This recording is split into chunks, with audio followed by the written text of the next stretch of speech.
알고 있는 어떤 부목사로 섬길 때는 집사님께서 그런 말씀을 하신 적이 있습니다. 유명하신 아주 어록에 내려오는 말인데 본인이 이렇게 잘 믿지를 않다가 어떤 이분이 영성 수련회를 가서 이제 완전 변화를 받았어요. 근데 그 영성 수련회가 이분에게는 참 큰 도전이 된 거죠. 근데 원래는 안 가려고 그랬어요. 벤질벤질하게 안 가려고 그랬었는데 그 아내가 그렇게 말씀하시더랍니다.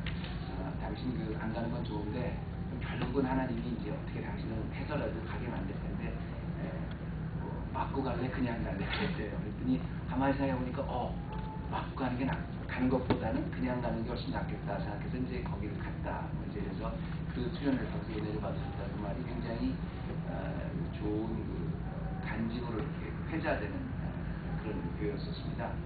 그런데 그분 집에도 신방을 가서 봤는데 어쨌든 그분에게는 맞고 갈래 그냥 갈래 그 도전을 받아들여서 결국 이제 갔더니 결국 자기 인생에 많이 변화가 있었다 그런 제가 간증을 들은 적이 한 번 있습니다. 뭐 꼭 그분의 이야기뿐 아니고요. 다른 여러분의 글쎄요 여러분들은 모르겠습니다. 근데 우리 헤브론 교회 성도님들은 혹시 하나님께서 어떤 방법으로 여러분을 만나주셨어요? 가만히 보면 사람들은요 인생에 있어서 자기에게 가장 중요했던 회심의 순간이 있어요. 그러니까 예를 들어 어떤 분은 하나님이 지난번에 나를 이 집을 사게 하셔서 이 집 때문에 내가 복을 받았다, 또 아니면 손해를 받았다 그러시는 분이 있고요. 어떤 분은 또 내가 누구를 만나서 이분이 내 인생에 큰 영향을 미쳤다. 어떤 분은 내가 어떤 학교를 갔기 때문에, 어떤 내가 교회를 갔기 때문에, 어떤 장소를 갖고 내 직장을 갖기 때문에, 또는 어떤 분은 내가 이 차를 샀기 때문에, 뭐 어떤 의미에서든 자기 인생의 방향을 바꿔준 근본적으로 다시 새로운 길로 가게 한 그런 계기가 다 있지요. 오늘 여러분과 함께 같이 봉독한 사도행전 9장 말씀에 보면 바울도 마찬가지예요.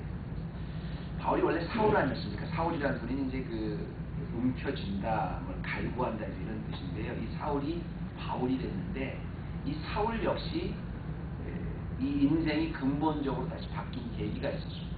근데 그 계기가 뭐냐면 바로 다메섹 도상에서 다메섹의 그리스도인들을 결박하러 그리스도인들을 핍박하러 가는 도중에 갑자기 예수님이 나타나셔서 예수님이 사울에게 네가 가고 있는 길이 지금 잘못된 길이다 말씀하신 것 때문에 그 순간 이후로 사울이 인생의 방향이 근본적으로 바뀌었습니다.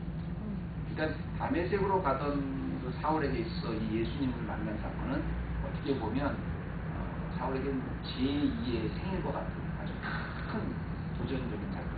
여러분도 그런 거 하나씩 있으시죠? 일생에 보면 내가 그때 어떤 순간에 내가 다시 이렇게 원래 라이트 트랙으로 가게 됐다. 뭐 그런 계기가 하나씩 있을 겁니다. 제가 오늘 여러분에게 간절히 그냥 말씀을 드렸는데 그냥 오늘은 같이 교독을 하지 않고 제가 봉독을 했습니다만 1절부터 19절 사도행전 9장 1절부터 19절까지 읽으면서 빨리 읽었지만 반복해서 제가 3번 나온 그 말이 있는데 혹시 여러분 기억하세요? 너무 제가 빨리 봉독을 해서 여러분이 캐치를 못하실 수도 있습니다만 오늘 이 짧은 20절까지 말씀 중에서 3번 반복해서 나온 말이 하나 있습니다. 뭐냐면 다시 보았다. 바울이 C형에 다시 보았다. 그러니까 사울이라는 사람이 이 다메섹 도상에서 인생이 변하는 계기가 됐다 그랬죠. 여기 중요한 말이 뭐냐면 이 다메섹 도상에서 장님이 됐다가 다시 보았다는 말이 3번 나옵니다. 오늘 이 다시 보았다는 이야기는 원래 이제 못 봤다는 게 아니라 봤는데 회복했다는 얘기인데 제가 그래서 오늘은 말씀을 좀 이렇게 여러분과 좀 풀어나가려고 보통 때 제가 이제 어떤 본문을 정해놓고 거기에 이제 중요한 포인트 한 3가지 정도를 여러분과 함께 나누는 게 제 말씀 스타일 아니니까 가장 중요한 인생인 거죠. 그런데 오늘은 그렇게 하지 않고 우리가 너무 잘 아는 말씀이니까 사울이 다메섹 도상에서 예수님을 만난 사건을 통해서 우리가 조금 혼동하고 있는 잘못 알고 있는 것 세 가지 정도를 우리가 여러분 앞에 먼저 소개해드리고 그것을 설명해드리는 것을 통해서 사울이 인생에서 다시 볼 수 있는 그 능력을 어떻게 회복했는가를 좀 말씀드리고 싶은데요. 첫 번째로 이제 9장 이전에 그 사울은 진리를 전혀 못 보던 사람이다 라고 우리가 많이 생각을 하지만 그렇지 않습니다.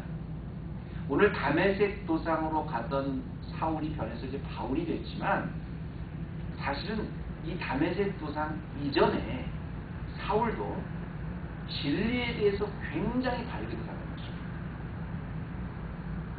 그런데 진리에 대해서 얼마만큼 밝았냐면 하나님의 영광을 위하는 일에서는 사람도 죽일 수 있을 만큼 열정을 갖고 진리에 갈급했어요.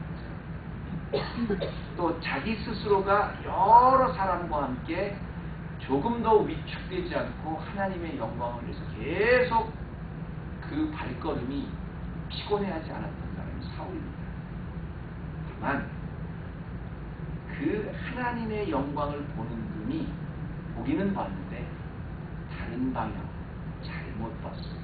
다시 말하면 하나님이 원하시는 것을 본 게 아니라 자기가 원하는 것을 봤어요. 근데 다메섹 도상에서 예수님을 만나고 바울은 드디어 다시 보게 됐어요. 정말로 하나님을 원하는 것이 무엇인가를 다시 보게 됐어요. 일생의 그 발걸음이 바뀌는 계기가 됐다. 이런 말씀입니다. 우리가 그 4절 말씀을 보면 예수님께서 다메섹 도상으로 가던 사울에게 이렇게 말씀을 하십니다. 사울아, 사울아, 내가 어찌하여 나를 핍박하느냐 이렇게 말씀을 하시면서 사울과 예수님이 다 대면돼요. 여러분 한번 생각해 보세요. 사울이 언제 예수님을 핍박했어요? 예수님은 하나님 아닙니까? 사울이 언제 예수님을 핍박했어요? 오히려 하나님의 영광을 위해서 그는 하나님의 영광을 가리는 사람들, blasphemy, 하나님의 이름을 망령되이 걷는 자들을 막 자기의 힘을 다해서 대제사장에게 허가를 받아서 핍박을 하고 죽이던 사람이 사울입니다. 하나님을 위해서, 자기가 알고 있는 것을 위해서. 그는 교회라는 것을 핍박을 했는데 사람들을, 예수를 믿는 무리들을 핍박했는데 주님께서는 사울에게 나타나셔서 그 핍박을 왜 나를 핍박하냐 이렇게 말씀해 주셨어요. 사울은 한 번도 하나님을 핍박한 적이 없거든요. 그런데 이 다메섹 도상에 가서 사울은 다시 볼 수 있는 능력을 회복하는 거예요. 자기가 하고 있는 것이 하나님을 위한 것이 아니라 하나님을 핍박하고 있는 것인가를 다시 볼 수 있었습니다. 다시 말하면 뭐예요?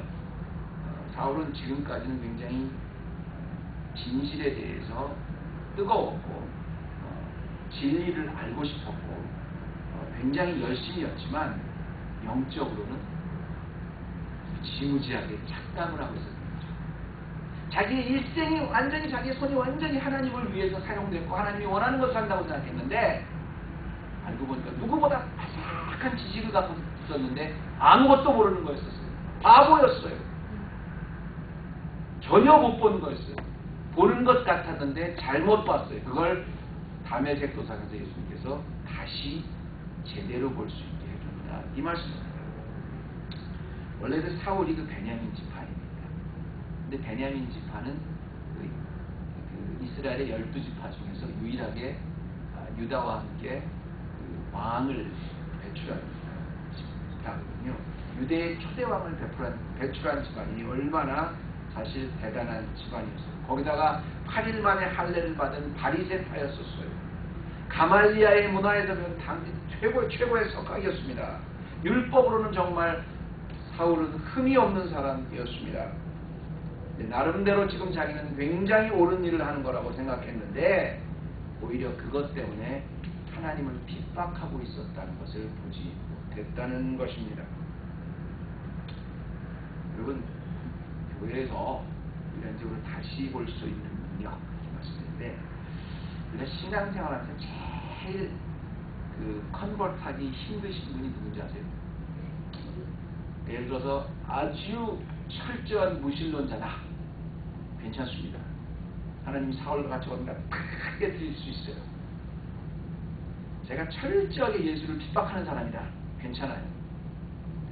굉장히 열심히 믿는데, 굉장히 진리에 대해서 밝은데 잘못 알고 있는 사람, 정말 잘 보지 못했는데 잘 보고 있다고 착각하고 확신을 갖고 있는 사람이 정말 힘듭니다. 자신 나름대로는 정의를 이루느니라고 확실히 믿었는데 오히려 그럴 때마다 내가 교회를 핍박하고 하나님의 교회를 그리스도를 못 받고 있는 일인지 모르는 사람이 정말 힘든 거라는 거죠. 지금 공산주의가 많죠. 여러분 공산주의의 창시자인 칼 막스가, 여러분이 혹시 철저한 무신론자일 거라고 생각하지만 아닙니다. 칼 막스가 원래는 신학생이었어요. 신학생이었었는데 초기에 자본주의가 급속히 발전하는 가운데 자본가들이 노동자들을 너무 착취하는데, 그때 기독교가 국가적인 종교였었습니다. 그때 기독교가 아무 일도 하지 않고 있는 거예요. 근데 기독교가 오히려 자본가들과 기득권 세력에 같이 손을 잡고 노동자, 농민들을 억압하고 착취하는 것을 봤어요. 그래서 구조적으로 완전히 다 종교는 아편이다. 종교는 완전히 소멸해야 된다. 그래서 기독교에 대한 반감을 가지고 공산주의 기독을 태동한 거예요. 물론 이제 우리의 모든 문제는 그런 구조적인 문제가 아니라 우리의 죄성에 대한 문제이기 때문에 그걸 생각하지 못해서, 인간이 만약에 절대 권력이 되면 그 인간부터가 먼저 타락하게 되는 것을 몰랐던 거죠. 그래서 그렇지 원래 시작은 그랬던 겁니다. 사울이 그랬어요. 정말 율법에 보니까 하나님의 이름을 절대 망령되이 여기면 안 된다 그러는데, 감히 자기가 하나님의 아들이라, 또 그 사람을 믿는 사람, 그걸 추종하는 사람들, 이런 사람들을 당연히 없애야죠. 그런데 바울은 그냥 다메섹으로 가면서 근본적으로 자기를 다시 볼 수 있는 능력을 회복했습니다. 여러분, 오늘 이 말씀을 통해서 여러분에게 말씀드리는 건 뭐냐면, 우리가 말씀을 통해서 점검해 봐야 될 건 뭐냐면, 우리가 못 보는 게 중요한 게 아닙니다. 우리가 잘못 보고 있는 게에 대한 심각한 질문을 우리 삶 속에 해야 돼요. 그리고 말씀의 거울로 비춰서 사울아 사울아 왜 나를 핍박하느냐의 예수님의 음성이 과연 오늘 나의 신앙의 삶의 길에는 없는가를 다시 상고해 봐야 됩니다.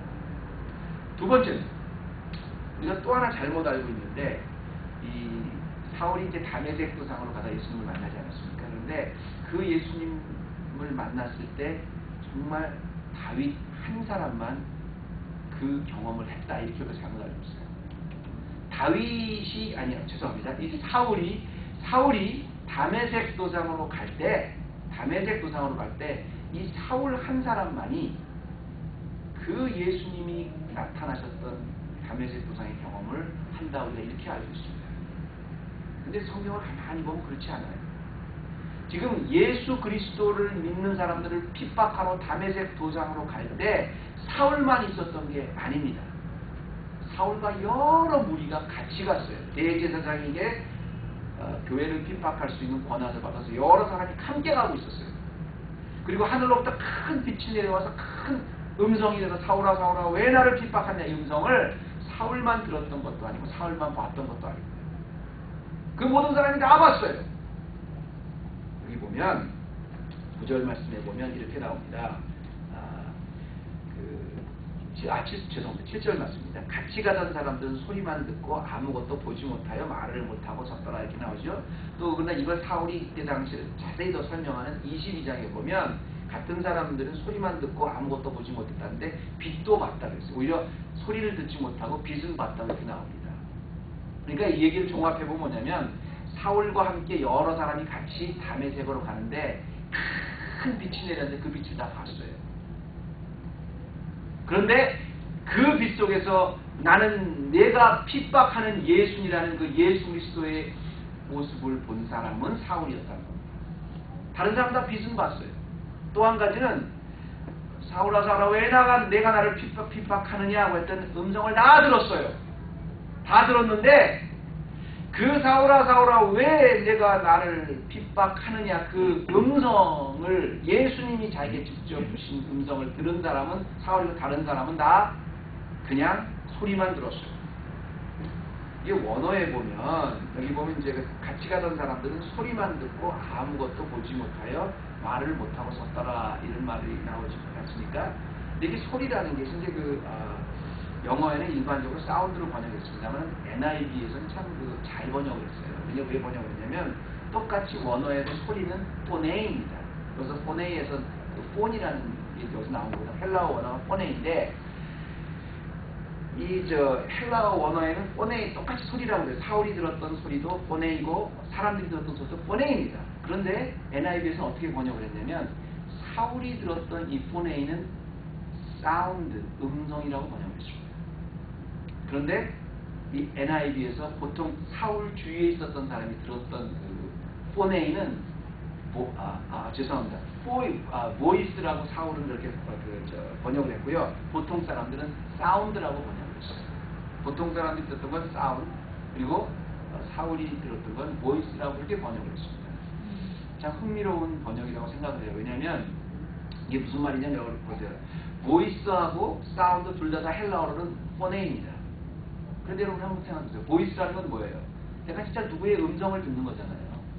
내가 우리 최 집사님의 음성을 멀리서 해도 알아요. 우리 또 김 집사님의 음성 멀리서 알아요. 우리 서 집사님 금도 알아요. 우리 임 집사님이 다 알아요. 그러나 그건 보이스예요.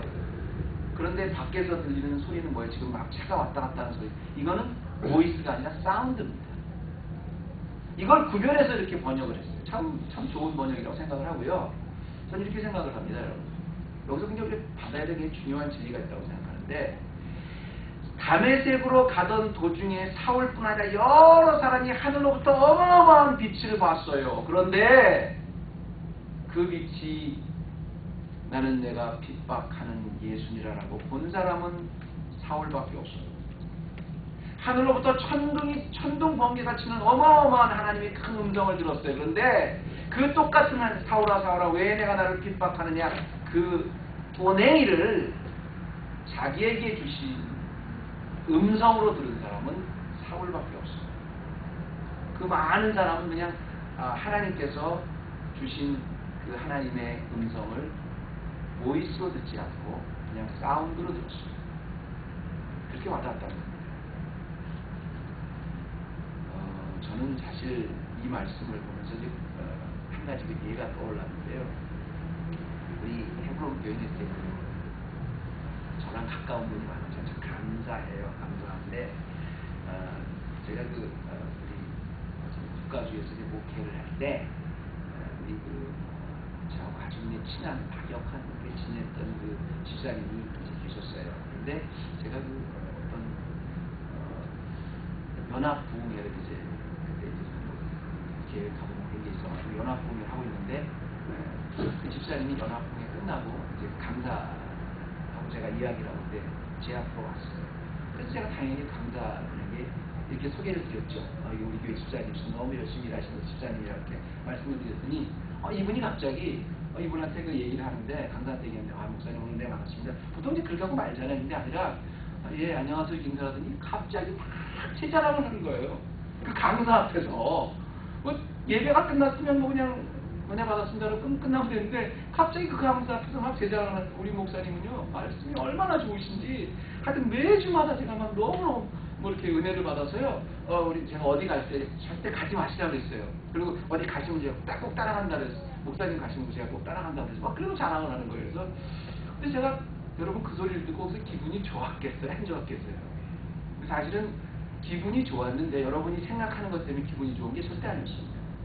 제가 기분이 참 좋았고 참 감사했어요. 그게 뭐냐면 우리 집사님이 나를 이렇게 다른 목사님한테 칭찬돼줬구나. 그것 때문에 기분 좋은 게 아니었어요. 제가 뭐 그렇게 어린애겠습니까? 뭔가 얼굴이 뜨겁죠. 이게 뭐 이렇게 기분이 좋았겠어요. 모릅니다만 그때 제가 가면서 느꼈던 게 하나 있어요. 뭐냐면 집사님하고 나하고 좀 친하고 이렇게 막역한데 그렇게 내가 매주마다 설교를 하는데 한두 번도 아니고 수요일 날마다 설교를 하는데 새벽 기도마다 설교를 하는데 그거 매주마다 하루 일주일에 내 설교를 7번, 8번을 듣는데 그냥 교회에서 예배드리는 한 순서로 그냥 설교 들을 수 있잖아요. 그렇게 매일 일주일에 5번, 6번을 듣는데 그런데 그리고 나하고 친하고 안 친하고 상관없어. 그분은 내가 매주마다 하나님의 말씀을 준비해서 선포하는데 그게 자기에게 주시는 말씀이라고 생각하고 자기가 맡고 있었구나. 그게 그렇게 감사합니다. 여러분 우리가 굉장히 중요한 도전이 있습니다. 바울과 더불어 여러 사람이 다 같이 다메섹을 갔습니다. 그리고 하늘로부터 음성 다 들었어요. 그런데 하나님의 음성이 얼마나 크던, 하나님의 빛이 얼마나 크던, 다윗에게 임하였던 그 놀라운 사건이 얼마나 엄청났던, 그냥 시간이 돼서 뭐 자연현상이 일어나는구나, 내일이 아니구나 받는 사람들에겐 어떤 경우에든 그냥 소리일 뿐입니다. 다시 볼 수 있는 능력이 결코 거기서 일어나지 않아요. 그러나 어떤 경우에 누가 말씀을 전하든 이것이 무슨 매번마다 예배하는 순서로 이렇게 받든 전혀 상관없이 어느 곳에서 앉아있던 그 말씀을 전하는 사람이 누구든 하나님의 말씀을 그 입술을 통해서 나에게 주시는 분이구나, 나에게 주신 음성으로 받는 사람, 보이스로 받는 사람, 다시 볼 수 있는 능력이 일어난다는 것입니다. 한 가지 더 있습니다. 우리가 이 바울이 다시 볼 수 있는 능력을 회복한 이걸 통해 또 하나 오해하는 게 뭐냐면 결국 이렇게 하늘로부터 내려오는 음성을 듣고 하나님의 모습을, 예수 그리스도의 모습을 보고 바울이 여기서 회심을 했다. 이 다메섹 도상으로 가는 중에서 바울 하나님을 만난 사건은 굉장히 중요한 사건이다. 우리가 이렇게 생각하지만 사실은 그때 바울이 회심한 게 아닙니다. 그 사건이 있고 나서 바울이 회심을 한 게 아니라 예수님을 만나고 나서 바울은 다시 볼 수 없게 됐습니다. 눈에 비늘이 꽉 막혀서 그 다음부터는 장님이 됐어요. 장님이 되고 나서부터 3일 동안 식음을 전폐했다고 했어요. 여기 보면 그가 9절에 보니까 사흘 동안을 보지 못하고 식음을 전폐했다 이렇게 얘기를 합니다. 다메섹으로 가던 도중에 예수님을 만났습니다. 그리고 그것이 자기 개인적인 체험이 돼서 완전히 새로운 인생에 내가 하나님을 위한다는 것이 하나님을 핍박하고 있었구나를 깨달았어요. 근데 그러고 나서 장님이 됐다는 겁니다. 그리고 3일 동안 먹지도 자지도 못했어요. 마시지도 못했어요. 그리고 3일 후에 여기 보니까 아나니아라는 사람을 하나님께서 보내셔서 사울에게 안수하고 났을 때 비늘 같은 것이 다 떨어지고 그때야 비로소 다시 봤다. 여기 참 중요한 의미가 좀 있다고 봐요. 하나님께서 우리를 만나주시고 나서요. 여러분이 이렇게 3일 동안 완전히 눈이 멀어서 아무것도 보지 못하고 심각하게 고민하다 비늘이 떨어지는 이 과정이 우리에게 아주 저는 필요하다고 생각해요. 요나가 물고기 뱃속에 며칠 있었죠? 3일 있었죠? 3일 동안 캄캄한 곳에서 자기의 정말 그 가치관과 그렇게 안 가겠다는 그 니느웨를 하나님이 기어이 그 마음을 바꿔주셔서 강제로 거기다가 토해내셨잖아요. 그러고 나서도 니느웨로 갔던 그 요나가 변하지 않았습니다. 바울도 마찬가지예요. 이렇게 3일 동안에 정말 내가 지금까지 걸어왔던 길이 정말 잘못된 길이었었나를 고민하면서 나는 나 나름대로 굉장히 하나님을 잘 믿는다고 생각했는데 이게 정말 하나님을 오히려 핍박하는 일이었었나, 이거에 대한 고민을 통해서 하나님이 나중에 비늘을 벗겨주셨다고 해서 그 즉시 사울이 바울 돼서 위대한 사도가 된 게 아닙니다. 나중에 이제 이걸 갈라디아서 여기서 보면 이제 회당에 나가서 뭐 전도도 하고 그랬다 그러는데, 그리고 예루살렘까지 가서 정식으로 자기의 인생의 길이 바뀐 거는 3년이 지나서입니다. 나중에 갈라디아에서 보면 이후에 이제 사울은 아라비아 광야에 가서 3년 동안에 정말 주님과 계시를 통해서 자기가 무엇을 잘못했고 자기가 무엇이 무엇이 오히려 하나님을 핍박하는 일인가에 대한 참 많은 도전을 받다가 이제 그 3년이 지나고 나서 그리고 이제 예루살렘으로 가게 됩니다. 저는 우리는 이런 생각이 들어요. 여러분이 지금까지 우리가 신앙생활하면서 주님의 뜻이 아닌 내 뜻으로 잘못 판단하는 게 있어요. 그래서 하나님이 어떤 경우로 목사의 설교를 통해서든 어떤 부흥회에 가서든 또 아니면 자기가 말씀을 읽다든 분명히 하나님께서 말씀해 주신 그 계기가 있을 거예요. 그러나 그 계기를 지났다고 해도 결코 우리가 금방 다시 볼 수 있는 건 아닙니다.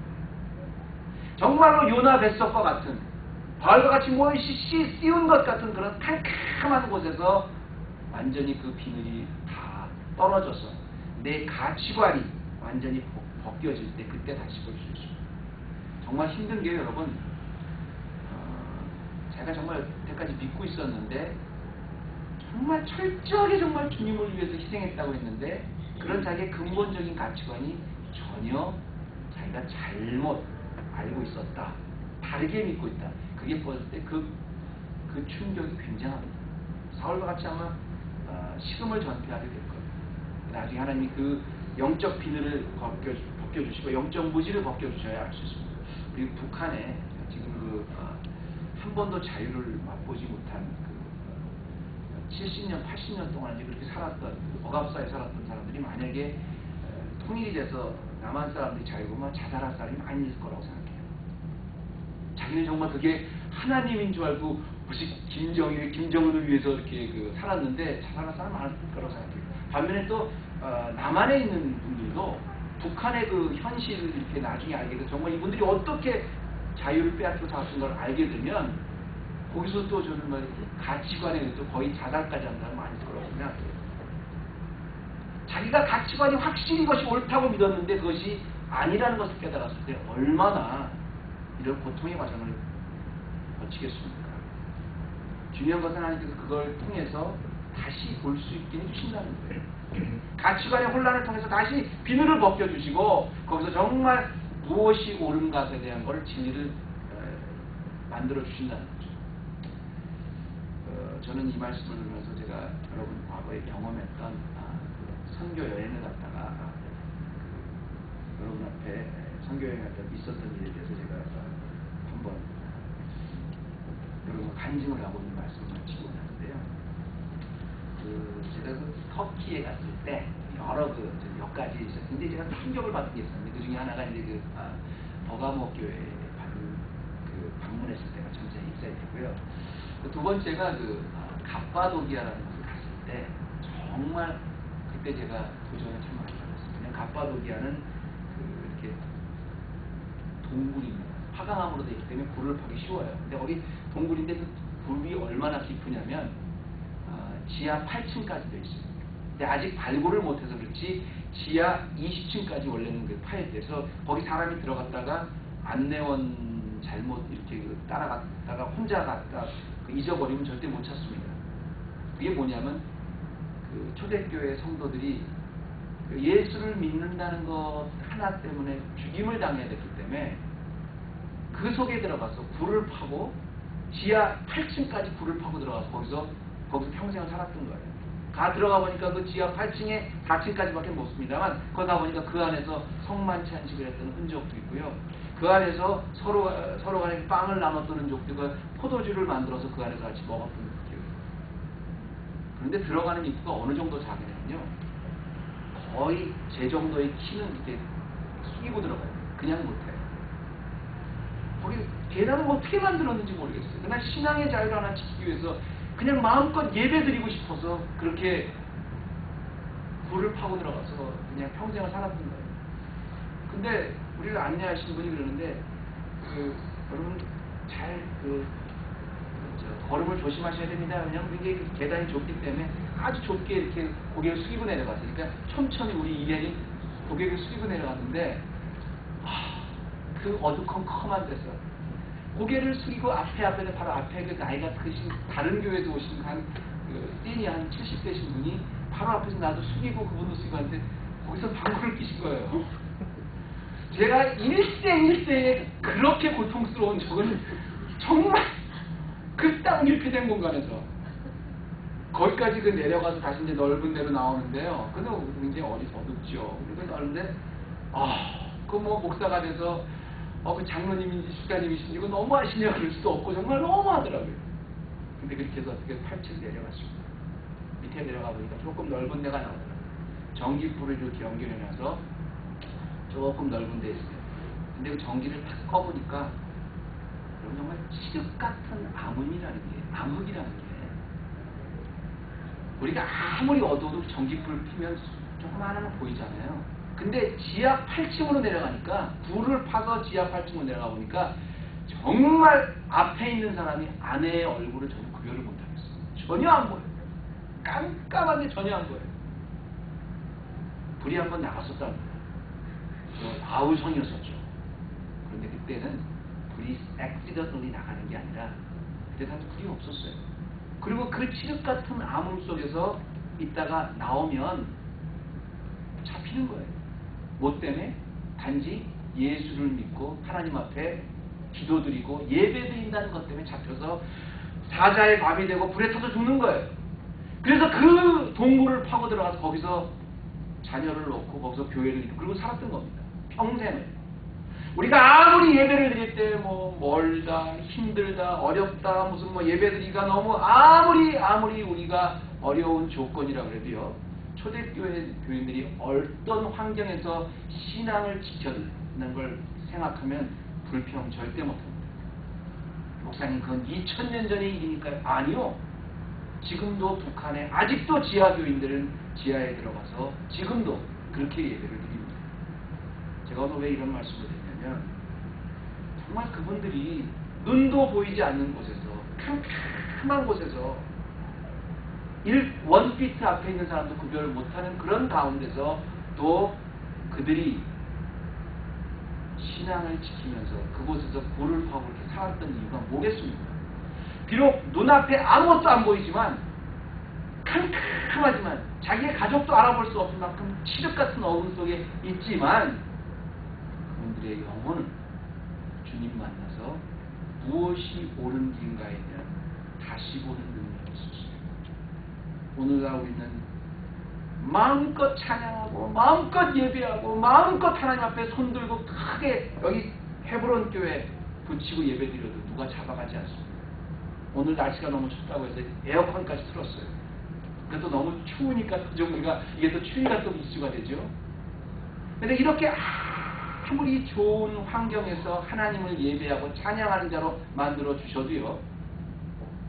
정말로 주님이 나에게 무엇을 원하시는가를 모른다면 우리는 다시 볼 수 없는 영적인 부지한 사람들입니다. 저는 여러분에게 이런 도전을 드리고 끊기 원합니다. 바울이 고통스러웠지만 다메섹 사건 이후에 그는 진정으로 바울이 되었습니다. 우리 오늘 말씀을 통해서 십자가에 죽으시고 부활하신 예수님을 오늘 말씀을 통해서 여러분 다시 만나기 바랍니다. 더 이상 나만을 위한 삶이 아니라 그리스도가 나를 택하시고 만드시고 과연 그리스도께서 나를 위해서 원하시는 그 원대한 꿈은 무엇일까? 내가 지금 가고 있는 것이 주님을 위한 길이라고 하지만 나는 오히려 가장 주님을 핍박하고 있는 사람은 아닐까? 오늘 말씀을 통해서 주님이 나에게 말씀하시는 다시 보는 눈이 회복될 수 있는 헤브론 교회 모든 성도들을 지금 주님으로 축복합니다. 하나님 오늘도 우리가 바울의 다메섹 도상의 회심 사건을 통해서 나는 어떠한 위치에 있는가를 도전해봅니다. 정말로 바울은 자기가 주님을 위해서 산다고 했지만 그것은 오히려 주님을 핍박하는 결과였습니다. 주님 오늘도 우리가 주님을 원한다고 하고 주님을 모신다고 하고 주님께 열심히 있다고 하지만 나 잘 믿는 사람이라고 하지만 내가 배경을 자랑하지만 혹시 주님을 핍박하고 있는 다메섹 도상으로 가는 사울과 같은 모습은 아닙니까? 오늘 우리에게 지혜를 주시고 빛을 주시고 주님이 들려주셨던 그 음성을 우리의 보이스를 깨닫게 하여 주셔서 다시 볼 수 있는 능력, 회복되게 하여 주옵소서. 예수 그리스도의